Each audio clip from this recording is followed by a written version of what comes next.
What's up, everybody? Brothers, sisters, psychonauts, and seekers of truth. It is Ananka, and welcome to my bazaar. Today, I have a Datura trip report for you.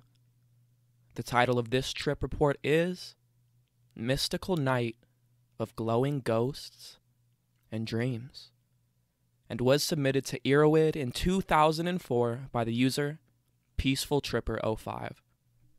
With all that being said, let our story begin. My second time doing this horribly beautiful drug. A night filled with hallucinations so complex and so numerous that it is hard to recount the experience from a sober mindset. I will relay it to you as best as I can. Here is my story. The warm breeze blew through the summer night and softly touched my face. My eyes sparkled with eager excitement. My friend Ron and I stood looking down at the large trumpet flowers, reaching skyward to the starlit sky.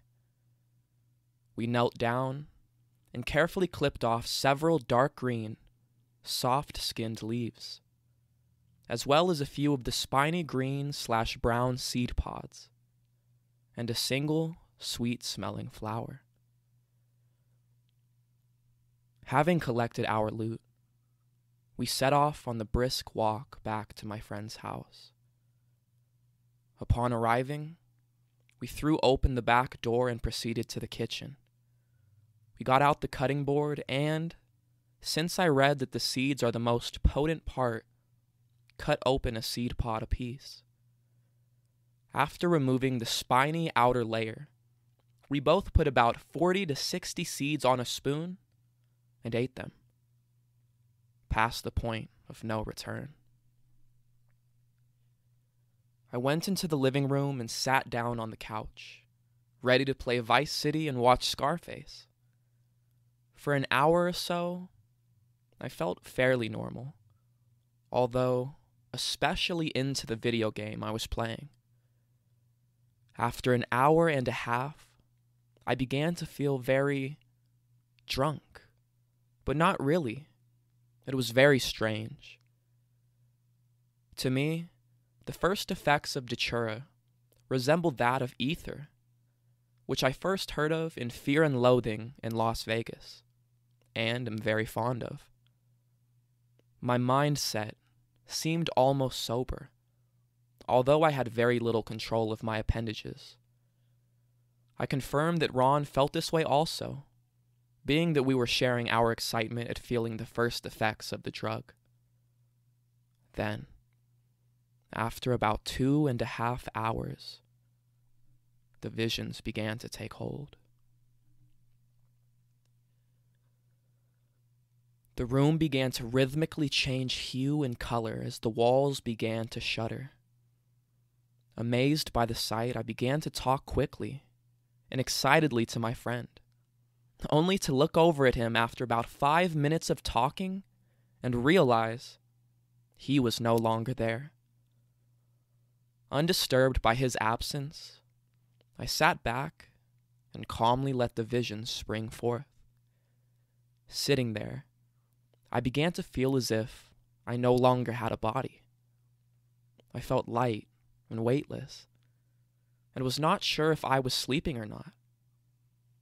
Suddenly, many people began to walk into the room. Most were friends and greeted me normally, making it seem as if they were real. I supposed maybe Ron could have invited them over. It all seemed very normal. That is, until I realized they were entering the room through the walls, appearing suddenly in one place, having a brief conversation with me, then disappearing once more. Abruptly, a warm feeling flooded my body, literally forcing my eyelids shut. The world blurred. glass blades brushed the side of my face, tickling me into consciousness. Patterns unfolded and twinned through the very air around me, as if signals from another dimension. I got to my feet and began to follow my glowing, white-robed guides. I walked slowly along the stone path leading to the back door. As I walked, the glass on the sides of the path began to ripple, looking similar to green water. After long last, I reached the door and stumbled inside. Total chaos. Food strewn across the floor, overturned chairs and broken dishes, strange objects in bizarre places.